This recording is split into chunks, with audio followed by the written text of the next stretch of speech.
దారుణంగా చూస్తుంది. కుక్కలకి ఇచ్చే వాల్యూ కూడా మాకు ఇస్తలేదు సార్. వాడితో ఎంత క్లోజ్గా మూవ్ అవుతారు మాతో కూడా అంత లేదు సార్. ఫుడ్ అస్సలు బాగాలేదు. 10th క్లాస్ మేము అసలు స్టడీ ఏమన్నా లేదు. అందుకని అందరు టీసీ తీసుకొని వెళ్తాం సార్. ఇక ఇప్పుడు కూడా మీరు ఉండాలన్న ధైర్యంతో మిమ్మల్ని పిలిపించినాం సార్. మమ్మల్ని చాలా బెదిరించింది సార్. ఏమని బెదిరించింది? ఏమైతే మీకు ఏం కాదు ఉండండి, కొత్త ప్రిన్సిపల్ అడ్జస్ట్ చేసుకోండి అని చెప్తున్నారు సార్. స్టార్ట్ కావాలి కర్రీల ఇది పురుగులు వచ్చిన ఒక రోజు అయితే బోండాలు చిన్న చిన్న ఉన్నాయి బోండాలు. ఒక అక్కకైతే పెరుగు చట్నీ చేసిండు, అందులో అయితే ఇంతలా పురుగు వచ్చింది. పురుగులు వస్తున్నాయి. చూసాంలే.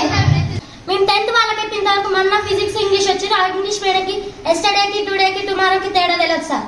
మళ్ళీ మ్యాథ్స్ మేడం మాకు ఫస్ట్ నుంచి చెప్తారు. ఒక్క ముక్క కూడా ఎవరికి అర్థం కావట్లే. చెప్పాలంటే ఏంటి చెప్తే కూడా అసలు ఏం అర్థం కావట్లేదు సార్. చెప్తే ఏమంటారు చూద్దాం. మా ప్రాబ్లం ఏంటంటే మా సంధ్య మేడం ఉన్నారు కదా, మాకు ఆ మేడమే కాదు ప్రిన్సిపల్ వద్దు. అన్నిటికీ రూల్స్ పెడితే మేము ఎట్లుండాలి సార్? ఇక్కడ ప్రతి దానికి రూల్ అంటున్నారు. పడుకోవడానికి రూల్, తినడానికి అసలు మాకు తిండే మంచి పెట్టలేదు. ఫస్ట్ అది మెయిన్ ప్రాబ్లం. నెక్స్ట్ ఎక్కడ పడితే అక్కడ మమ్మల్ని ఏ మేడం అయినా కనీసం ఎవరైనా సరే గుడ్ మార్నింగ్ చెప్తే గుడ్ మార్నింగ్ చెప్పాలి కదా. నేను షర్ట్ ఇట్లా మంచిగా అది ఏదో ఒకటి చూసి మమ్మల్ని తిట్టడం తప్పించి ఇంగ్లీష్ లో తిట్టడం. ఫస్ట్ వచ్చిన రోజైతే మనకి చాలా దూరంగా తిట్టినారు సార్. అసలు ఏంటమ్మా ఇదేనా మీకు చేసేది అని ప్రతిదానికి తిట్టడమే.